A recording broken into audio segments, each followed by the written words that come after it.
But one thing that got a lot of people talking, and you may not have even noticed on the video, but there were some cuts to Bryan Kohberger's face that eagle-eyed observers noticed.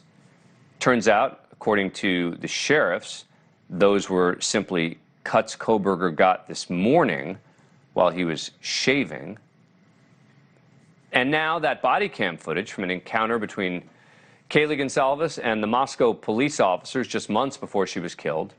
The video, first obtained by the Law and Crime Network, shows officers speaking to Kaylee on August 16th about a noise complaint from a neighbor.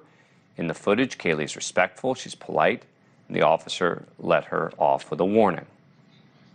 How are you? Good, how are you? Good. Is this your place? Yeah. Perfect. You know why we're here?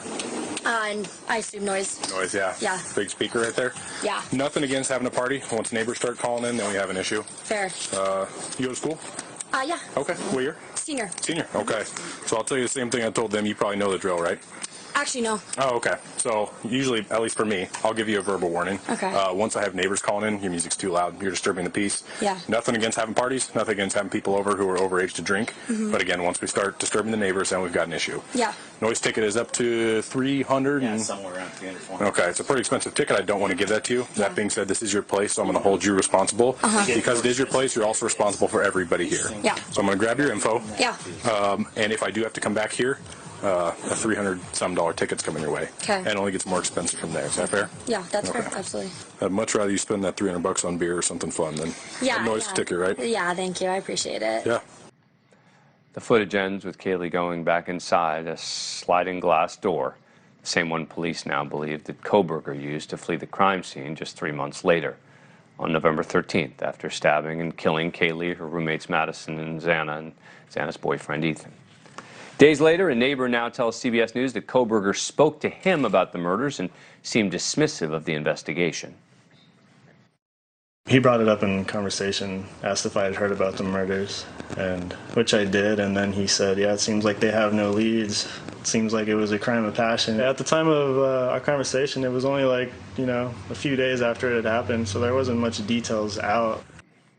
Joining me now, NewsNation senior national correspondent Brian Entin.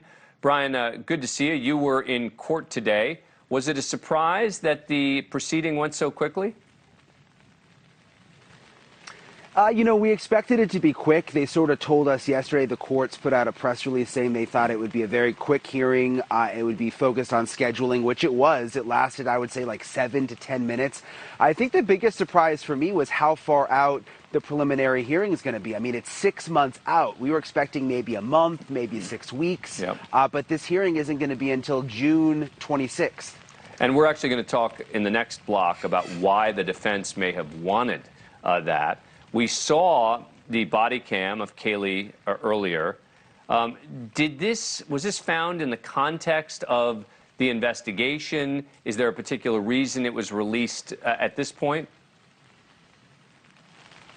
So basically all of us, the reporters, we've been going through all of the logs, trying to get any body camera video connected to the house. Anything that's specifically connected to the murders, they're not releasing.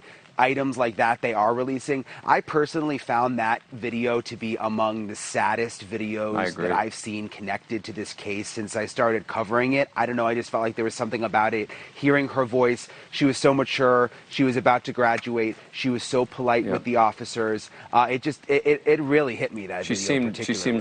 She seemed great. I mean, you're right. And without having known her before this, we get a little insight into her.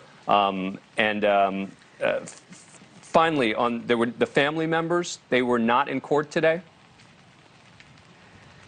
They were not. The Goncalves, Kaylee's parents, attended via Zoom to listen in. We're told the prosecutors are speaking with the families, letting them know which hearings are more important. Today was so short. It was just scheduling. It's just so emotional for them to come. It's a small courtroom. Yeah. They literally sit like 5 feet away from the man accused of killing their loved one. So some of these hearings, it's just too much for them to come when it's just so procedural. I get it. Brian Entin, thank you so much, as always. Appreciate it. Thank you for watching. Go to NewsNationNow.com to find NewsNation on your cable provider. And don't forget to click the red subscribe button below to get more of NewsNation's fact-driven, unbiased coverage.